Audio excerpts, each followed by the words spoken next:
जय बाबा स्वामी। पूज्य गुरुदेव के चरणों में कोटि कोटि वंदन। पूज्य गुरु माँ के चरणों में कोटि कोटि वंदन। सभी साधकों को जय बाबा स्वामी। मेरा नाम संदीप शर्मा है, राजस्थान अजमेर के हम निवासी हैं। 2004 में हमें गुरु चरणों में शरणागत होने का सौभाग्य प्राप्त हुआ और ये ऐसा रहा कि हमारे एक पारिवारिक मित्र हैं, वे उनसे हमने गुरुदेव की नवसारी की 2004 की सीडी प्राप्त करी। तो उन्होंने हमको जो कॉपी करके सीडी दी थी वो हमने जब देखना शुरू करा तो उसमें प्रवचनों में इतनी चुंबक थी, सम्मोहन था एक तरीके से, कि हमने वो सीडी एक क्रम में एक के बाद एक करके सारी सीडियाँ एक ही दिन में सुन ली। सारी एक ही दिन में हमने वो सारी की सारी देख ली और वो सीडियाँ इतनी हमारे को अंदर तक आत्मसात होती चली गई कि वो दिन का दिन है और आज का दिन है। हमारी तकनीकी रूप से सारी खोज ही ख़त्म हो चुकी है। कोई भी हमारे अभी प्रश्न ना तो उस टाइम थे न अब हैं। क्यों? क्योंकि सारे प्रश्नों के उत्तर हमको गुरुदेव ने उस सीडी में दे दिए। कुछ पूछने के लिए बचा भी नहीं। और वह दिन के दिन आज के दिन हमारे को बिल्कुल हम इतने निश्चिंत होकर के महसूस करते हैं कि जो भी घटनाक्रम जीवन में हो रहा है, चल रहा है, तो वो किस पायदान पे चल रहा है और उसके पीछे क्या कारण हो सकता है। तो हम बड़े तसल्ली में आ गए। उसके पहले 2004 के पहले हम गायत्री परिवार से जुड़े हुए थे। 1988 से हम घर पे रोज़ हवन करते थे, नित्य का हवन करते थे, यज्ञ करते थे। बहुत से दूसरे उनको भी हमने पढ़ा, ओशो को, लाओ त्से को, उसका सब चीज़ें देखी करी। आप विश्वास कीजिए, कोई भी चीज़ आज तक एक दशमलव पॉइंट तक भी वेस्ट नहीं गई और आपस में कोई किसी चीज़ का विरोधाभास ना जब हुआ ना आज तक हुआ। तो हम इतने अनन्य तरीके से आत्मा के अंतिम स्रोत तक गुरु चरणों पे समर्पण महसूस करते हैं और करते आए हैं। हम गुरुदेव के सूक्ष्म से जुड़े। हम जो शुरुआत में घर पे जब ध्यान करना शुरू करा हमने, तो 2 साल तक तो हमारे पास कोई सूक्ष्म शरीर की तस्वीर भी नहीं थी। जो सीडी में गुरुदेव ध्यान कराया था, गुरुदेव ने ऐसे हाथ करके, वो हाथ ऊपर ले जा करके, हम उसी क्रम में ध्यान करते थे। और आप विश्वास कीजिए, हमको गुरुदेव के बारे में कुछ ज़्यादा जानकारी ही नहीं थी। जो सीडी में सुना बस उतनी ही जानकारी थी। ध्यान करने के बाद हमारी जो बाल थे एकदम ऐसे हो जाते थे, मुलायम, रेशम से भी मुलायम हो जाते थे। तो ये एक अलग पॉइंट हुआ कि आखिर ये इतना फ़र्क आता है क्या। हम जुड़े हैं सूक्ष्म से और वो स्थूल तक पे उसका इतना असर देखने को मिल पा रहा था। आगे चली चीज़ें थोड़ी सी, हम 2, 4, 5 जने इकट्ठे हुए, घर पे ध्यान करना शुरू करा। मेरी धर्मपत्नी ने भी गुरु कार्य करना शुरू करा। वहाँ से कुछ फ़ोन नंबर देख करके कुछ साहित्य मंगवाया। साहित्य उसने खुद ने भी लिया, हमारे घर पे भी हमने आपस में देखा, बांटा और निःशुल्क उसने बांटना शुरू करा। फिर आगे चलते हुए हम कुछ जने बढ़े ध्यान के बारे में आगे जैसे बताने के कारण। फिर यहाँ पे हमने 2006 में एक सेंटर खोला, उसमें शुरुआत करी धीरे धीरे। उसके पहले हमारे को कोई इनका नियम कायदों का नहीं मालूम था कि किस तरीके से किसको महाशिविर कहते हैं और किसको गुरु पूर्णिमा के किस तरीके से घटित हुआ करती है। तो हम इतने संतुष्ट हो चुके थे, हमको कुछ चाहिए ही नहीं था। ना तो हमको महाशिविर का जानकारी थी और बाकी के, और ना ही गुरु पूर्णिमा के बारे में थी, ना शिवरात्रि के किसी फंक्शन के बारे में थी। हमको वहाँ से फ़ोन आया अपने महाशिविर अटेंड करने का। उसमें भी एक प्रार्थना हुई और वो प्रार्थना ऐसी थी कि हमारे परिवार में कोई भी वैसे गुरु मार्गी नहीं थे। तो एक तरीके से हमारे परिवार में बड़े संकोचवश उस चीज़ को थोड़ा जानकारी में दिया। फिर हम जब राजकोट के महाशिविर में गए तो वो महाशिविर का अंतिम दिन था और अंतिम दिन भी हम जब पहुँचे, जब तक तो शिविर समाप्त हो चुका था। तो फिर भी हमको इतने झूमते हुए गए, इतने मौज मज़े में गए कि हम कहाँ जा रहे हैं, कि हम हमारे गुरु के दर्शन करने जा रहे हैं। और इतनी सी एक अपेक्षा भी बोल सकते थी या नहीं थी कि कोई दूर से दिख जाएंगे तो हम तृप्त हो जाएंगे, बस इससे ज़्यादा हमारी कोई अपेक्षा नहीं थी गुरुदेव के दर्शन करने की। अगले दिन हमने वहाँ पे गुरुदेव ने हमें मौका दिया, सानिध्य दिया, एक बंगले में वो विराजे हुए थे, तो हमने सबसे पहले वहाँ पे गुरुदेव के दर्शन पाए। जब वो दर्शन पाए हमारे ग्रुप ने, हम कोई 10-12 जने गए थे ग्रुप में, जब तक 10-12 जने हो गए थे, तो जब गुरुदेव के दर्शन पाए तो जो आँखों से आंसू बहने शुरू हुए, बहुत बहुत आंसू आए। क्या कारण था कुछ नहीं मालूम, क्यों आए नहीं मालूम, आज भी नहीं मालूम, लेकिन अंदर से इतनी तृप्तता पा रहे थे, इतनी तृप्तता मिली कि पता नहीं कोई जन्मों जन्मों का मतलब संतोष मिल गया हो। अब ये बात पक्की है कि वैसे भौतिक तौर पे तो हम 2004 से ही जुड़े थे, लेकिन इसके पहले मैं अब आगे बताता हूँ कि गुरुदेव ने 800 सालों की प्रक्रिया में सब साधक भाई बहनों को अपने साथ रख रखा है। इसका एक जीवंत उदाहरण ऐसे मिला हमको कि 2002 में, जब हम जुड़े हुए भी नहीं थे, 2002 के लगभग की बात ही होगी, हम दार्जिलिंग गए थे घूमने और वहाँ से नाथुला पास गए थे। नाथुला पास जा कर के आए तो उसके पहले हमें नाथुला का बारे में कोई ज़्यादा जानकारी नहीं थी। हमारे लिए वो भौगोलिक दृष्टि से बिल्कुल नई जगह थी, वहाँ का कुछ मालूम नहीं था।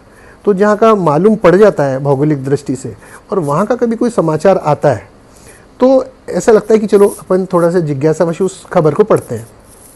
हम जाकर के आ गए तो कोई 1.5-2 महीने बाद टाइम्स ऑफ इंडिया में एक छोटी खबर आई कि नाथुला बाईपास से चाइना के साथ एक व्यापार शुरू हो गया। ये जिक्र मैंने घर पे करा, और ये देखो अपन घूम के आए थे और ये वहाँ से तो ऐसी ऐसी बात शुरू हुई है। मैंने बहुत बढ़िया। लेकिन उस बात को कुछ साल निकल गए। हम जब बाद में कोई कौन सा प्रवचन था याद अभी नहीं आ रहा है, लेकिन 2007 या 8 में कभी कुछ प्रवचन में गुरुदेव ने कहा कि वे नाथुला पास गए और नाथुला के वहाँ जाने के कोई 1-1.5 महीने बाद ही वहाँ से व्यापार शुरू हो गया। जिस टाइम गुरुदेव ने बोला मंच व्यासपीठ से, हमारे मतलब रोंगटे खड़े हुए कि मतलब हम 2002 या सन याद नहीं है मेरे को, लेकिन जब भी गए थे उसके 1.5-2 महीने बाद वहाँ पे व्यापार शुरू हो गया था। तो इसका मतलब हम कहीं ना कहीं गुरुदेव की इस ऑरा को में से निकल करके आए थे, और गुरुदेव की ऑरा में से निकल के आने के कारण हमारे को गुरुदेव 2004 में मिल पाए। तो कहने का मतलब ये है कि गुरुदेव का कोई दर्शन भी पा लेता है, दर्शन भी कर लेता है, उनकी ऑरा में भी कोई एक दफ़े जा कर के आ जाता है तो वह कम से कम अपने उसकी दिशा बदल जाती है, उसको आध्यात्मिक रास्ते मिल जाते हैं। हम फिर आगे चले थोड़े तो धीरे धीरे सामूहिकता बढ़ती गई। सामूहिकता बढ़ने में अहमदाबाद का महाशिविर करा। अहमदाबाद का महाशिविर करा तो उसमें गुरुदेव ने जब जो अनुभूति कराई थी साईं बाबा की, मतलब जब बोला कि आप अब साईं बाबा की अनुभूति करो, कोई 10-15 एसी चारों तरफ लगा दे कोई आदमी और उसके बीच में बैठा दे, उस तरीके की अनुभूति प्राप्त हुई। मतलब क्या बोल सकते हैं ऐसे शब्दों को, कोई अनजान आदमी इसको समझे ही नहीं सिवाय अपने गुरु भाइयों के, और किसी के लिए मायने भी नहीं रखते। वो अनुभूति आज तक ऐसी है कि एकदम ठंडक आ जाती है, शरीर में एकदम तृप्तता आ जाती है। वहाँ पर हम कुछ 30-35 साधक वहाँ पे गए थे महाशिविर में। वहाँ पे गुरु चरणों में प्रार्थना करी कि गुरुदेव हमको भी अजमेर में महाशिविर प्रदान करें। तो हमने वहाँ पे प्रार्थना में कोई हमारे को 5-6 घंटे लग गए एक पेज की प्रार्थना लिखने में। हुआ ये कि उसमें हमने सब साधकों को आपस में लेकर के सबसे बात करके उसमें एक शब्द सब की उस प्रार्थना में जोड़ा। हर साधक का उसमें एक शब्द जुड़ा हुआ था। तो हमने ये उसी समय महसूस कर लिया कि सामूहिकता में ही गुरु कार्य संभव हो पाते हैं। फिर जब हमने प्रार्थना दी, गुरु चरणों में प्रार्थना करी कि भाई अजमेर में महाशिविर गुरुदेव दें, तो हमको गुरुदेव ने बाद में महाशिविर दिया। अब आप सोचिए कि जो अनुभूति प्राप्त हुई, हम सब यहाँ पे अबोधिता के साथ चल रहे हैं, सब निश्चल एकदम मन से एकदम निश्चल होकर के गुरु चरणों में समर्पित होकर के और गुरु कार्य में लगे हुए थे। तो ये मैं अनुभूति आई कि जो गुरुदेव कह देते हैं, गुरुदेव ने अगर कहा कि ऐसा होना चाहिए और आप सिर्फ 3 सेकंड में उसमें हाँ कर लीजिए, अगर चौथा सेकंड लग गया तो बुद्धि जो है वो कार्यरत हो जाती है। तो हमारे को जब गुरुदेव ने आशीर्वाद दिया, हम कुल मिला करके 50-52 जने थे अजमेर में, जब गुरुदेव ने नहीं 47 जने थे, जब गुरुदेव ने महाशिविर हमारे को प्रदान करा। अजमेर का महाशिविर 47 जनों के सामूहिकता में गुरुदेव ने कैसे घटित करा लिया, किसको किस तरीके से माध्यम बना करके करा लिया, इसके पीछे जब कोई आमने सामने मिले ना तो बड़े मज़े से बता सकते हैं, उसमें पूरी रात निकल सकती है। अब इतने से समय में तो नहीं बताया जा पाएगा। गुरुदेव ने कुछ फिर भी छोटी छोटी बातें बताते हैं कि गुरुदेव ने एक दिन में मतलब 53 शिविर करवाए और 53 शिविर के लिए 2-2 शिफ्ट में शिविर हुए। सीढ़ियाँ कम, टीवी कम, संसाधन कम, कोई मार्गदर्शन कम, सब चीज़ें, लेकिन भाव, पूरी जो सामूहिकता थी उसमें ऐसा भाव था कि जैसे सब राजा है, सब अपने अपने स्तर पर, कोई किसी के बारे में पूछने की जरूरी नहीं, अपने स्वतः हाँ कर रहे हैं कि हाँ ऐसा हो जाएगा, ऐसा हाँ हो जाएगा, ऐसा हाँ हो जाएगा। पहले जैसे 4 बजे शिविर शुरू होता था, उसकी सीडी निकाल करके जैसे उसका पूरा होता था दूसरे सेंटर पे जाती थी 6:30 बजे शिविर के लिए। तो ये सारी चीज़ें जब हुई तो गुरुदेव का जब महाशिविर हुआ, सब तृप्त हो गए, सब आनंद में आ गए। गुरु पूर्णिमा दी गुरुदेव ने एक पुष्कर में, उसमें पाद्य पूजन का सौभाग्य मिला। ये सब फिर वहाँ पे गुरुदेव ने आशीर्वाद दिया कि यहाँ पे एक आश्रम के जैसे हो। तो सबसे पहले आश्रम की वहाँ पे ज़मीन देखनी शुरू हुई और जिसका संपादन गुरुदेव ने करवा लिया और आज भी करवा रहे हैं।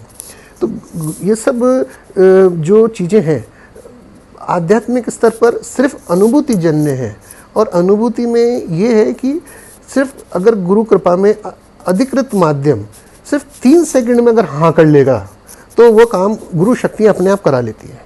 थोड़ी सी भी अगर बुद्धि ऑपरेट हो गई तो फिर मतलब उसमें किंतु परंतु आता है, मतलब उसमें कॉस्ट लगती है। ये एक भाव है। दूसरा कि कोई भी गुरु कार्य का विचार आया तो विचार को आप वेस्ट मत जाने दो, उस आकाश तत्व को झट से पेपर पे नोट डाउन कर लो, पृथ्वी तत्व में कन्वर्ट कर दो, फिर गुरु शक्तियाँ उसको घटित करवा ही लेती हैं। कैसे भी कराएं वो कराएंगी। आत्मीयता का भाव इसमें बहुत ज़रूरी है, पवित्रता की बहुत ज़रूरी है। ये मतलब गुरु कार्य के चलते हमको महसूस हुआ। गुरुदेव ने इतने बड़े बड़े गुरु कार्य यहाँ पे लोगों को करवाए हैं, उनका सानिध्य दिया है, अपना साक्षी भाव में हमको रखवाया है, कह नहीं सकते।